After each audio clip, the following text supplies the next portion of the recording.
My question regards what Fisher referred to as scuttlebutt. When you've identified a business that you consider to warrant further investigation, more intense investigation, how much time do you spend commonly? Well, the answer to that question is that now I spend practically none because I've done it in the past. And one advantage of allocating capital is that an awful lot of what you do is cumulative in nature, so that you do get continuing benefits out of things that you've done earlier. So by now, I'm probably fairly familiar with most of the businesses that might qualify for investment at Berkshire. But when I started out, and for a long time, I used to do a lot of what Phil Fisher described. I followed this scuttlebutt method, and I don't think you can do too much of it. Now, the general premise of why you're interested in something should be 80% of it or thereabouts. I mean, you don't want to be chasing down every idea that way, so you should have a strong presumption. You should be like a basketball coach who runs into a 7-footer on the street. I mean, you're interested to start with. Now you got to find out if you can keep him in school, and if he's coordinated and all that sort of thing. That's the scuttlebutt aspect of it. But I believe that as you're acquiring knowledge about industries in general, companies specifically, that there really isn't anything like first doing some reading about them and then getting out and talking to competitors and customers and suppliers and ex-employees and current employees and whatever it may be, and you will learn a lot.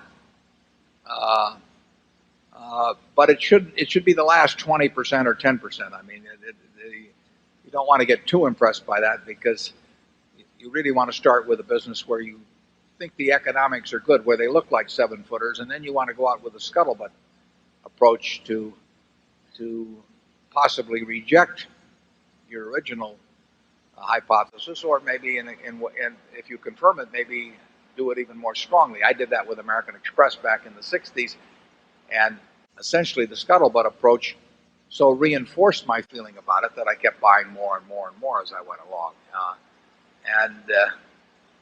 If you talk to a bunch of people in an industry and you ask them what competitor they fear the most and why they fear them and all of that sort of thing, you know, who would they use the silver bullet of Andy Groves on and so on, you're going to learn a lot about it. You'll probably know more about the industry than most of the people in it when you get through, because you'll bring an independent perspective to it, and you'll be listening to everything everyone says rather than coming in and with these preconceived notions and just sort of listening to your own troops after a while.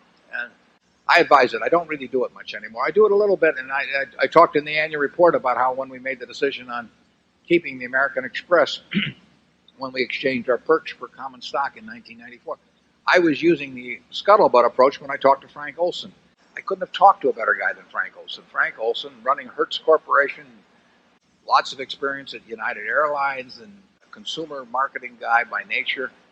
I mean, he understands business, and when I asked him how strong the American Express card was and what were the strengths and the weaknesses of it and who was coming along after it and so on, I mean, he could give me an answer in 5 minutes that would be better than I could accomplish in hours and hours and hours or weeks of roaming around and doing other things. So you can learn from people, and Frank was a user of it. I mean, Frank was paying X% to American Express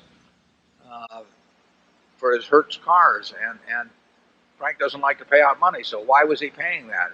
And if he was paying more than he was paying on MasterCharge or Visa, why was he paying more? And what could he do about it? I mean, you just keep asking questions.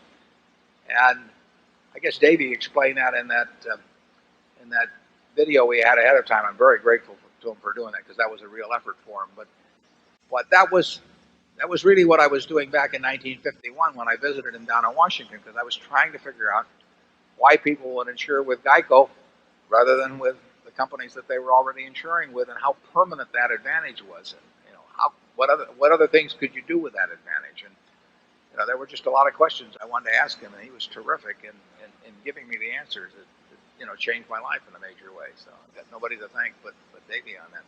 But that's the scuttlebutt method, and I do advise it.